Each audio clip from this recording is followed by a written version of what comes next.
Hello.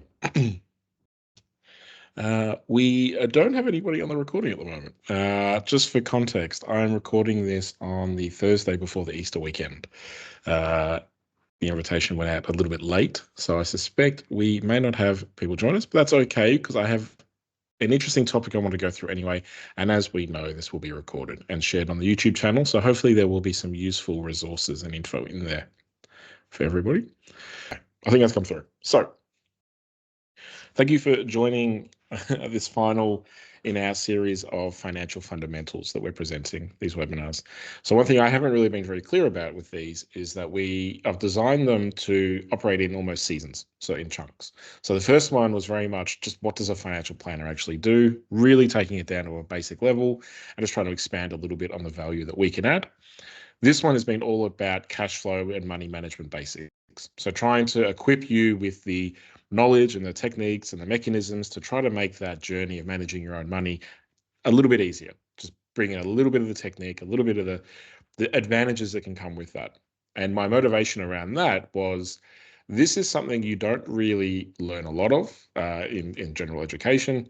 It's something that a lot of people don't really want you to know. I mean, economically, our economy runs better if people don't do this stuff. But I think at a very micro personal level, this means you can take back control of your financial position. And us and the team at Loan Gallery as well, we see people that have maybe got themselves into a bit of trouble with managing their money, or we see people that are wanting to achieve really big things with their money. And this can be the bridge, hopefully, between where they are now and where they want to end up. And it's all very basic, I think, and very actionable in your own life. So this is the final one of those episodes. We will close off, as I'm doing with each one of these kind of seasons. The final one will be a case study of people. It's a young couple saving up a deposit, living home with mum and dad, all the complexities that come with that, and just trying to roll all of the lessons that we've covered in the previous couple of episodes into that one case study. From there, we're moving into the module that I'm excited about, and I think advisors get very excited about because it's very powerful and very useful, but I think it can be a bit of a hard sell, and that's life insurance. So life insurance is a really big part of financial advice because we recognize risk and we need to make sure we either mitigate that risk or offset it using insurance. It's very quickly, I'm sure I'll go through it in a lot more detail in the insurance series, but we don't take commissions on insurance. So it means that our insurance policies are a little bit cheaper, about 25% cheaper. But primarily, it also means that any advice we're giving you around insurance is simply because you need it. We have no vested interest in you taking it. So it's the insurance module. So that's coming up next. Be sure to check out the website to book in. Marketing will go around about that. I will get the message out to the marketing team a little bit earlier, so it's not quite as last minute as this one has been. But let's hop in. So the final episode around money management, what I wanted to talk about was budgeting made easy in all theory. Usual disclaimers, this is general advice. We don't touch on anything specific. So, I think you can action some of the stuff that's in this, but be sure to get advice about anything that might be a bit out there or that might affect your circumstances. I don't know your financial picture, so this is very much my own sketch of things. Sorry, I just realized I was talking to somebody about Mr. Squiggle the other day. So if anybody on the recording or watching this is familiar with Mr. Squiggle, I think there's an advice metaphor in there in that, good financial advice is somebody bringing in their kind of random shapes and us as the advisor and them work together as Mr. Squiggle and draw a great picture. I don't know what your squiggles look like, so what we're talking about today is not advice. So to talk about budgeting, I think it's worth addressing where my approach to budgeting is a little bit different to maybe what people have in mind. And I'm very conscious that what people have in mind, when you hear the word budgeting, it's often quite a negative term. It's associated with deprivation. It's associated with declining things in your life. It's associated with avoiding things and missing out. And look, to an extent, that is true. But the difference with the way we approach it is it's much more deliberate and it's done within a context that I think has a very positive bent to it.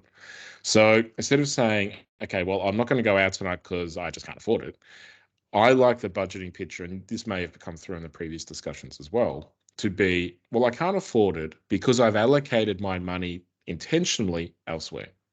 And I'm very happy with that intentional allocation. So while I'm a bit annoyed or a bit upset that I'm missing out on this thing, I know that the choices I've intentionally made, deliberately made, for my future or even for my current circumstances, and I'm very comfortable with them. So I'm comfortable with that as a trade-off. I mean, I'm splitting hairs here a little bit, but comfortable with that as a trade-off compared to uncomfortable with that as a sacrifice. Which is all a very long-winded way of saying that when it comes to budgeting, I really like the method of using ratios. Now, the reason I say that, and there's pros and cons, but the reason I say that is it's simple. So if anybody's been on the ASIC Money Smart website, they have a fantastic budgeting tool in there, but it's actually quite complicated. I have a budget tool that I've built over the years. It's 3 worksheets within an Excel workbook. I think there's something like 85 or 90 different distinct rows. We have 5 or 6 sections for other expenses. Categorize it. It's wonderful for somebody like me who rips into the data, and we use that to provide really good advice.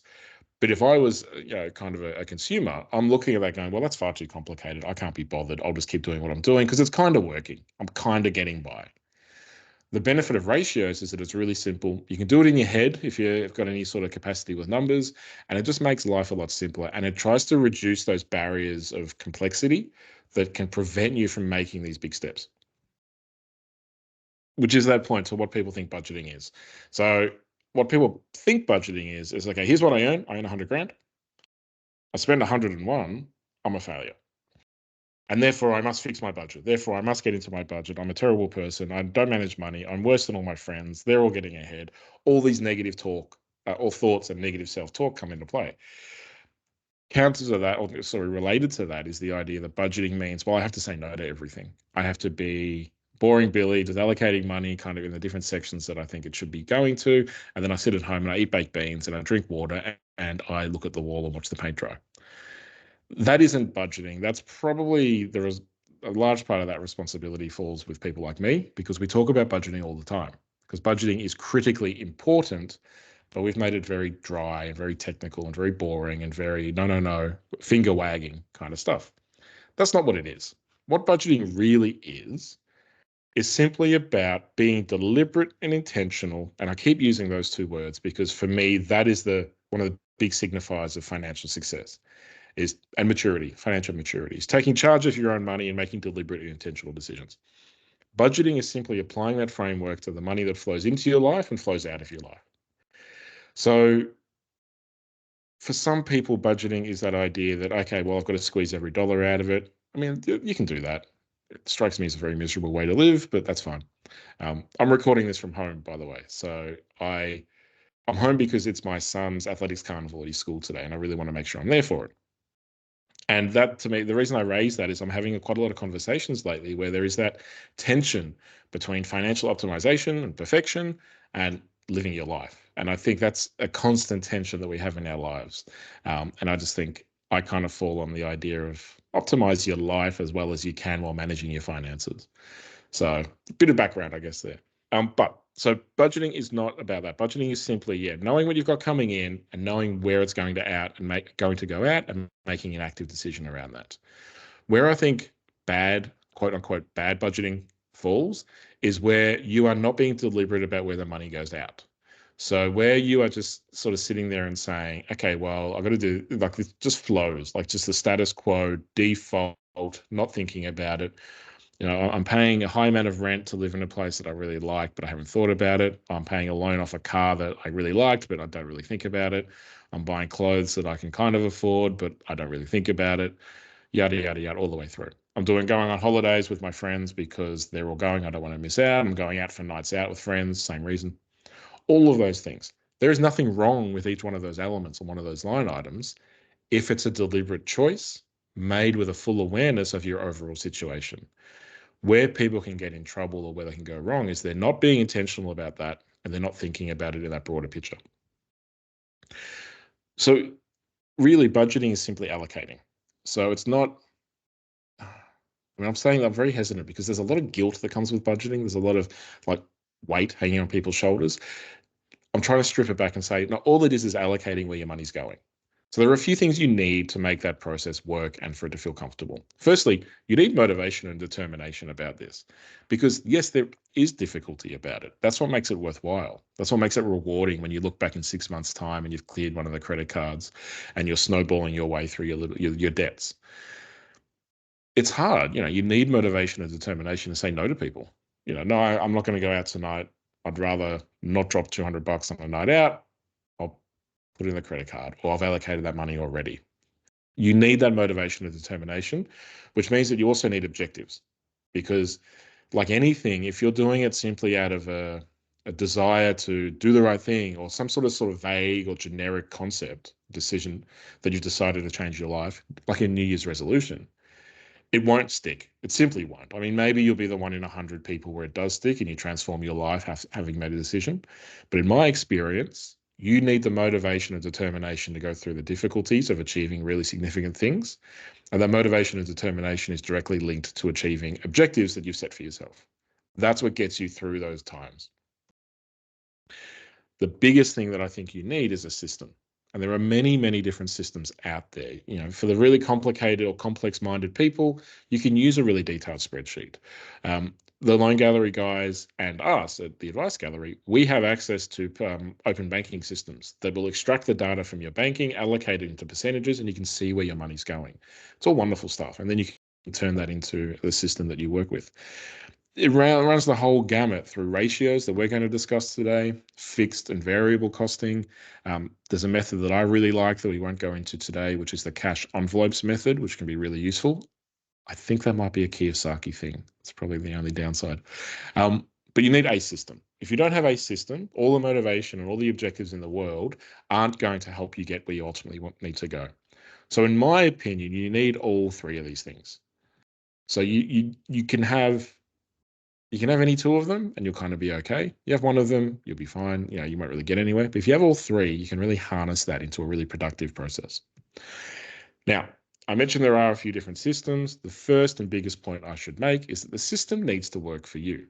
So the system that I use, or the system that you use, or your brother-in-law uses, or your mum and dad used, or whatever, your grandparents use, as we referenced in a previous episode, that may or may not work for you. Now, you can spend all of your time trying to shoehorn a system that doesn't work for you into a life that it's maybe not suited to and feel bad and fall over and regret and all of those things, or you can try to find a system that works for you. So what I'm talking about today is the system that I believe is easy. It works really well. It applies to most people, but it may not work for you. So just flag that. That's something to be aware of. Here are the basics of budgeting or allocating. Number one, you need to know what's coming in. So we all know, I think for most people, when you're going to get paid. And even for salary earners, you're 90% sure of what you're going to get paid. But if you ask people to say, okay, you're paid fortnightly, how much will you get paid this year? Beyond sort of doing the maths and working 26 times that monthly sum, it's not really tangible. If you ask self-employed people what you're going to get paid this year, they will never know.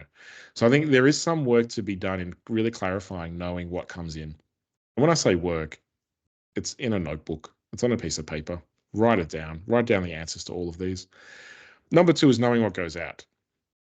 Now, there is a difference in budgeting between kind of the recording phase or the collection phase of the data, so you know where your money's currently going, to the objective or allocating phase where the money's going where you want it to.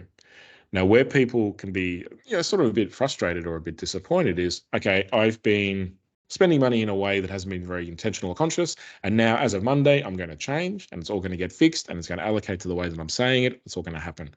Come Tuesday, that's blown apart because life has happened and it just hasn't really worked out. I'm a big advocate, and we'll come to the point I think a bit later. You're aiming for progress. Do not aim for perfection on day one. All you need to really know is, where does the money go now? Do that research, collect that data, collate it all and visualize it, and then know where you want it to go, and then work towards that. Do not expect that to happen on day one. In that idea of iterating and improving, the objective here is to get to the surplus. Get to the point where your budget is in the black or in the green, depending which accounting system you use, where your income is greater than your expenses. Now, this is a non-negotiable. This needs to be the number one objective of the budgeting piece, because if you're not doing that, what are you doing it for?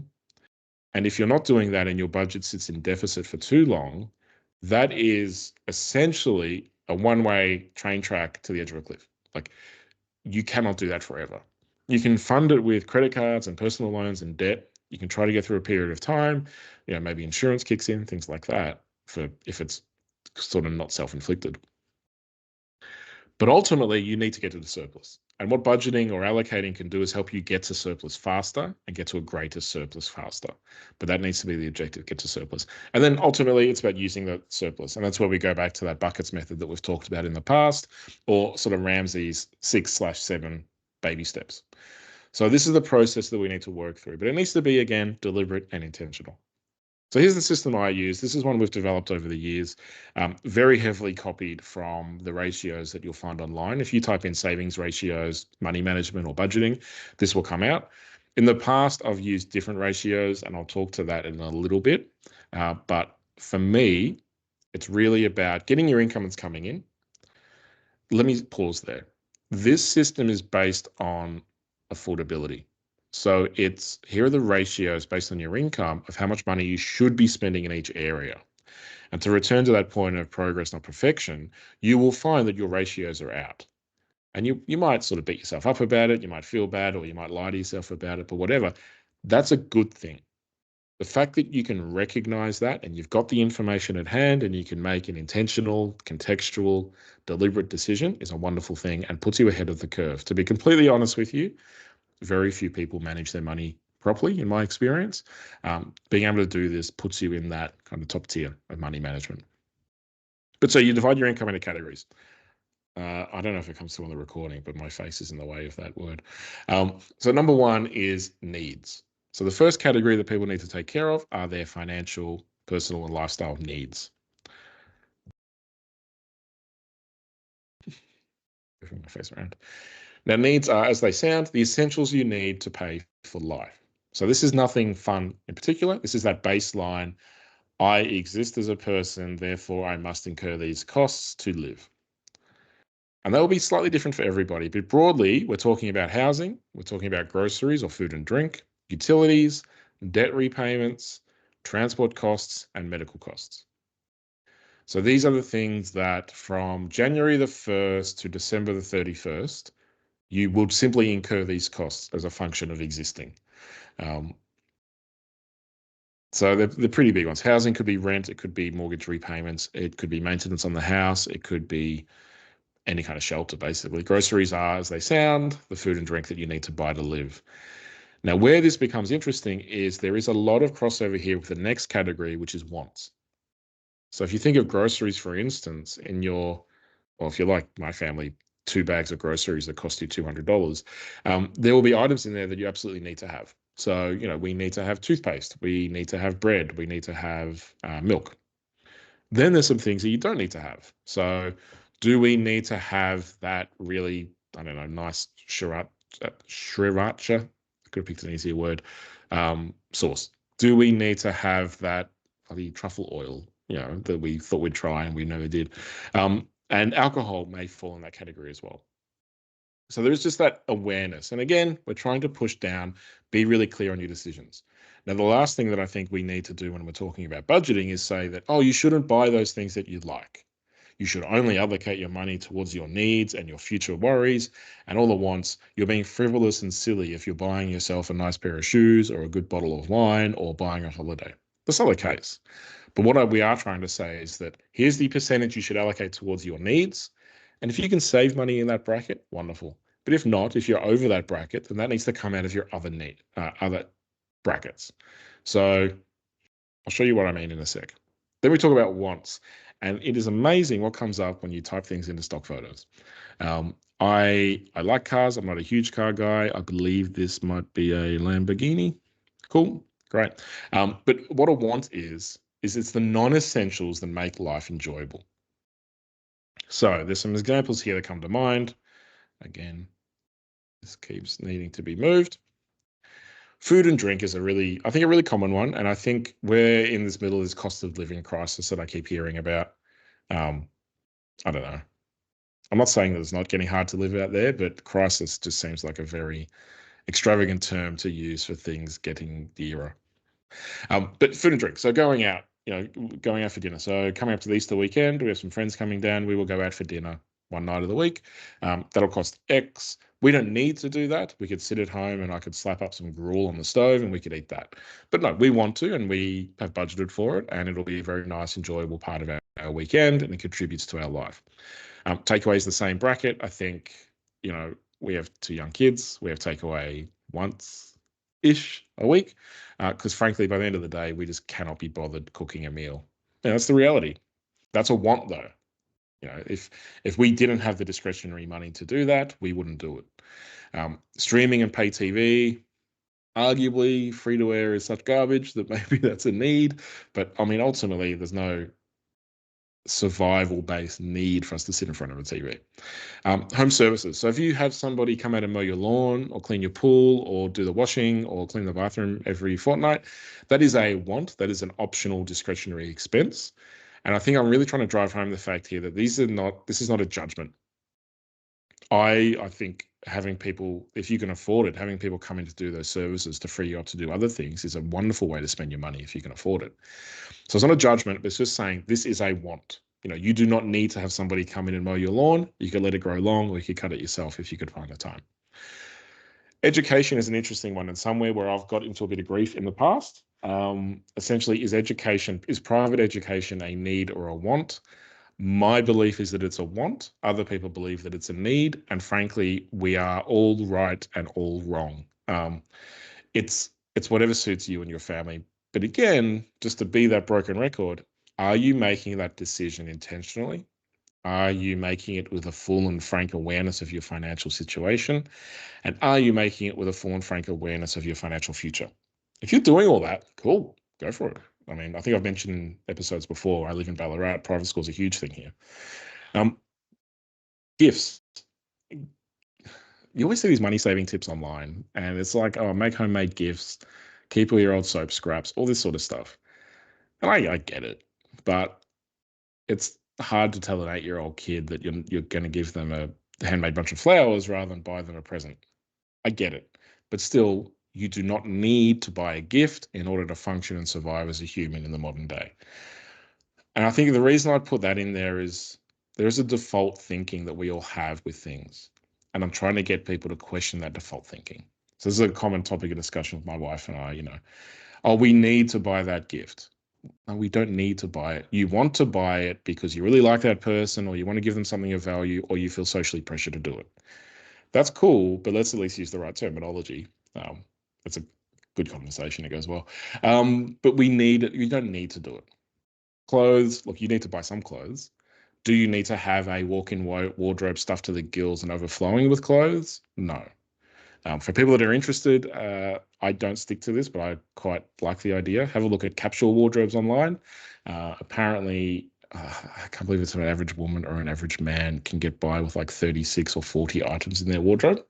It's very appealing to me. But again, that's just my personal preference. Choosing to buy further clothes above that is not a judgment. It's a want. It's not a need. Memberships. So AFL memberships are a really big thing in Melbourne, really common. But gym memberships fall in that category. Golf club memberships. Any sort of membership that's going to cost you money, again, it's not a need. It's not an essential. But it's part of the things that make our lives rich. Travel is another one. Many, many, many, many, many people of my vintage have a belief or an implicit acceptance that travel is a non-negotiable, fundamental need of life. If you ask my parents' generation, they would strongly disagree because so I've been overseas, I've traveled, it's been wonderful, been around the world, it's been really, really lovely. My mum never got farther than New Zealand. It just was a different part of life, which is why the argument is travel is a want. So if some people have the assumption that they should be traveling every year, I would challenge that if it is causing pressure on your budget. So all of this plays into that final question is, can we afford this? And what this is trying to do is show you what does that actually look like? Because I think that question of can I afford this is such a broadly accepted one that we almost don't have a metric to use that. And so what we default to is the idea is there still money in my bank account at the end of the pay cycle? Cool, I'm doing okay. What this method can do is say, well, can I actually afford it?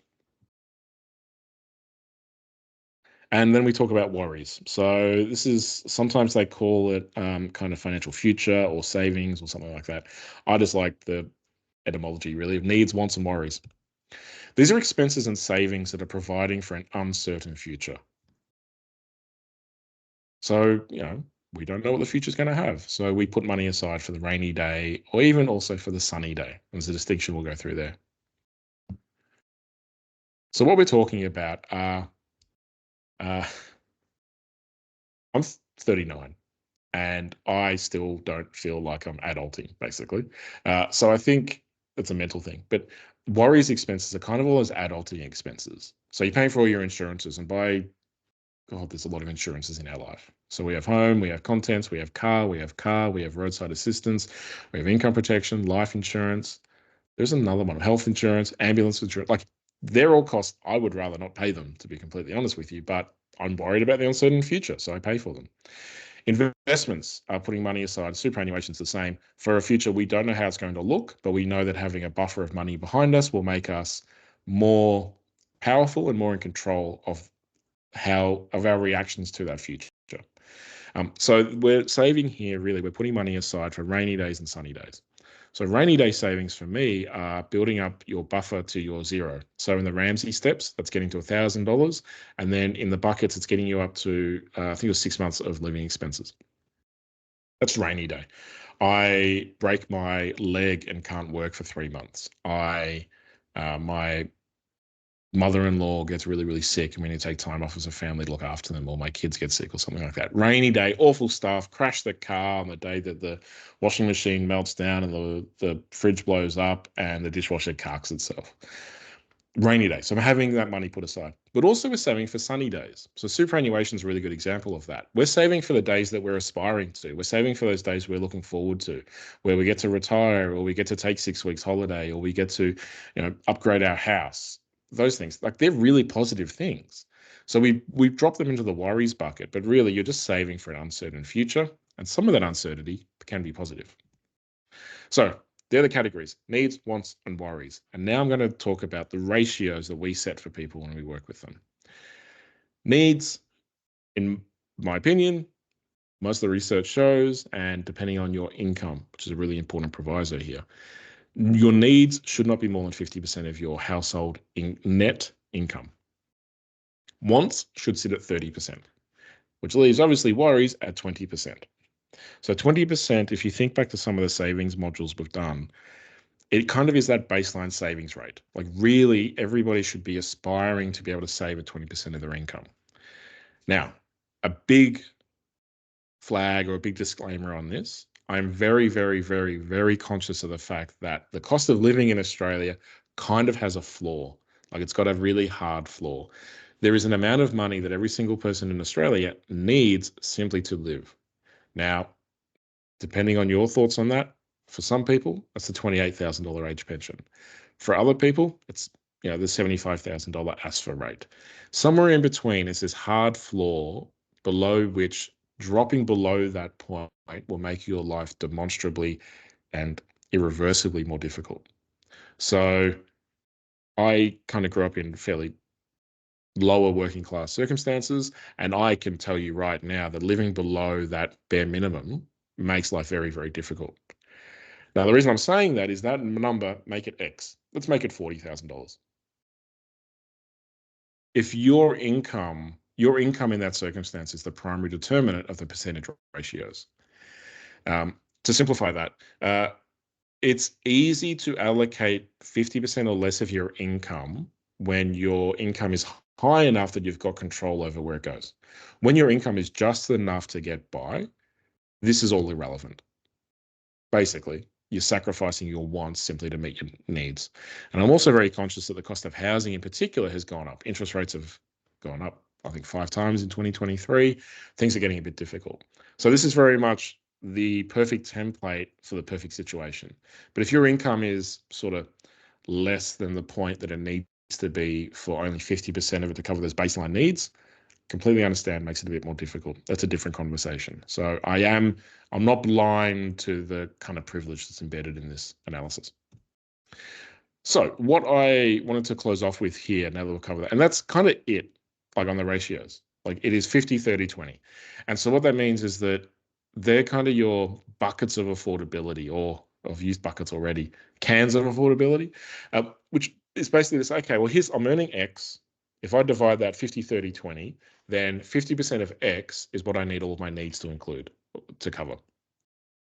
Now, you may run your numbers and say, okay, well, they're actually making up 60% of my budget. Why is that? And then you can unpack those numbers you've written down.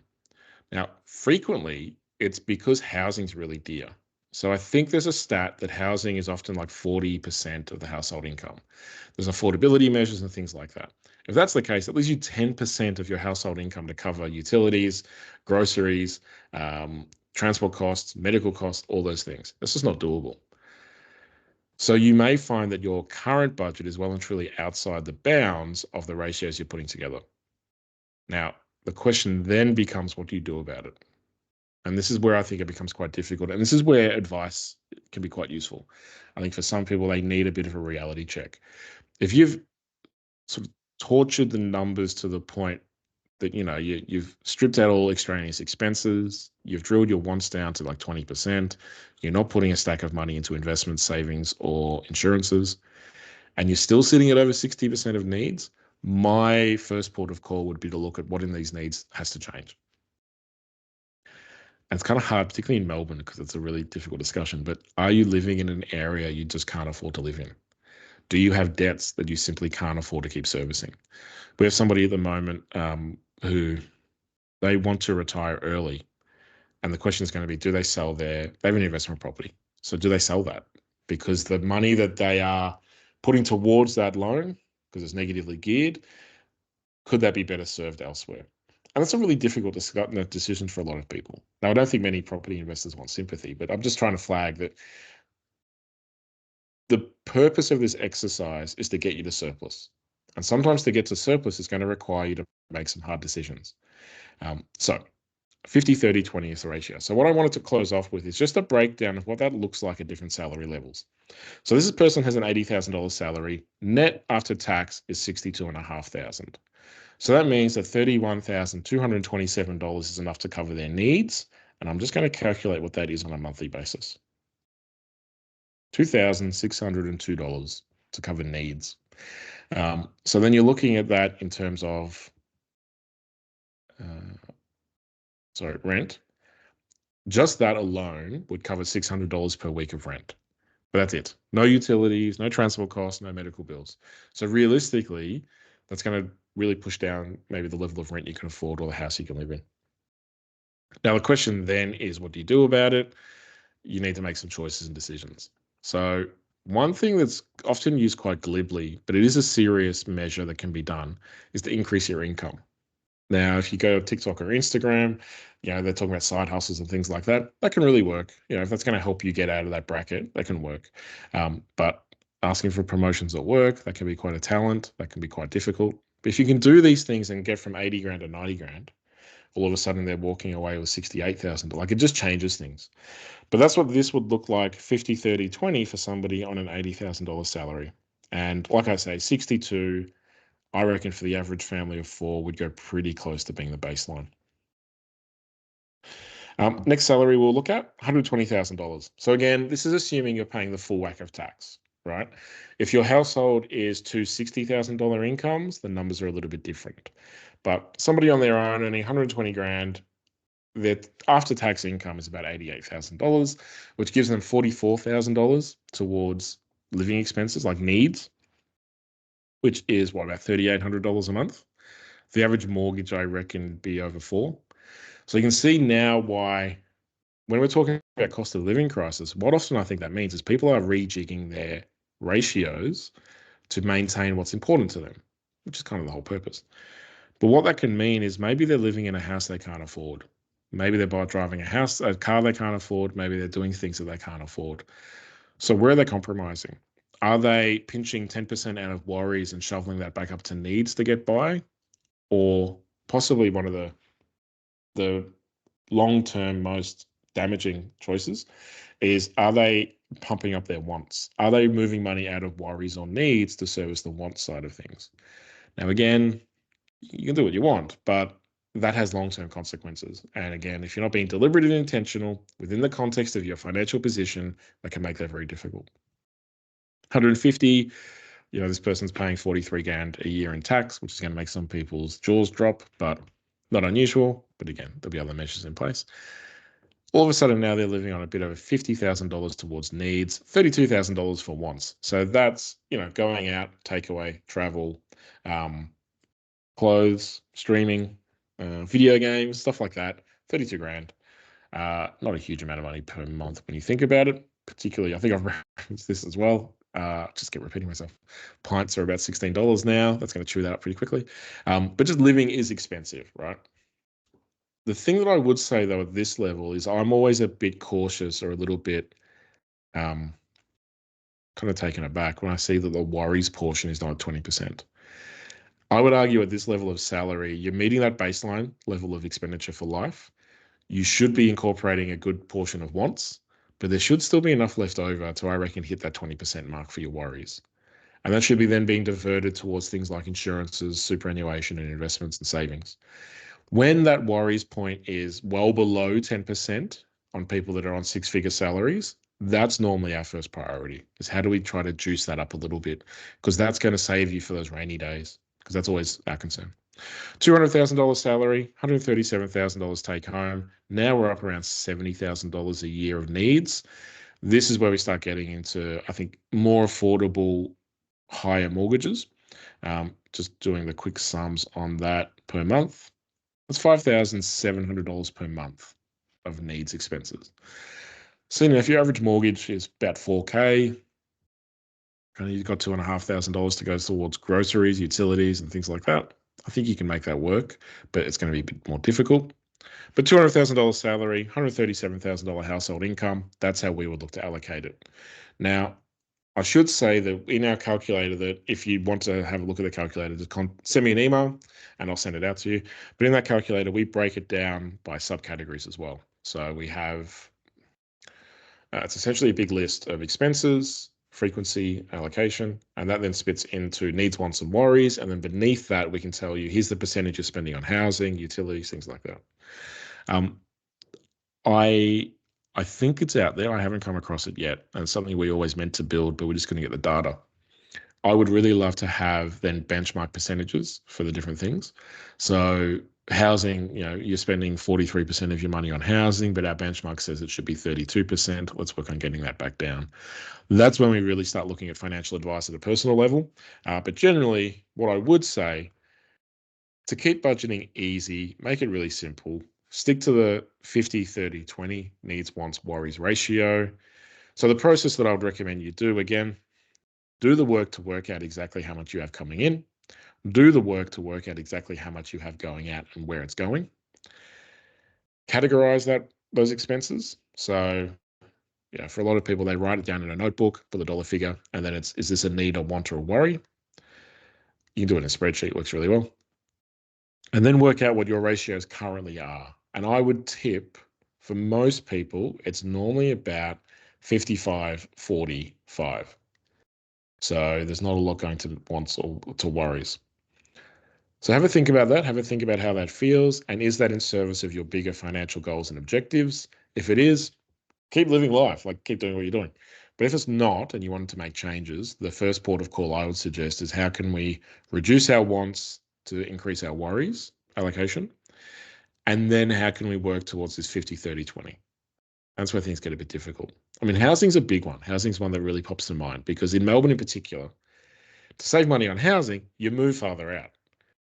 But that can be a bit of a catch-22, because you move farther out, you're spending more time traveling, you're spending more time on transport costs, you're spending less time at home, so you need to pay for more convenience and services. So it can be a really difficult one. But generally speaking, if you're living somewhere that's really expensive and your needs are above 60%, sometimes different and difficult decisions need to be made. But that's a topic for another day. That's beyond what we're talking about here. So thank you. Quick note again, we've got the next two webinars coming up, the case study. I think then we're taking a short break and then we're hopping straight into the insurance module, starting with what the different insurances are. Now that one will definitely be chopped up because sitting for 50 minutes listening to insurance discussions can be a bit tiresome. But we will chop that up and distribute that around so you can get a really clear idea of what insurances are out there and what you might need. They're my details. Thank you for listening. Thank you for attending. Thank you for watching. If you do have any questions, just send me an email. hello@theadvicegallery.com.au is probably the best inbox. That's monitored by the team. But yeah, I really think, and I'm going to close with the words that I keep repeating, being intentional and deliberate around your money is one of the greatest things you can do and the greatest money management decisions you can make. And hopefully this ratios method helps you implement that in service of your objectives. Thanks again. And I will stop it there. See you next time.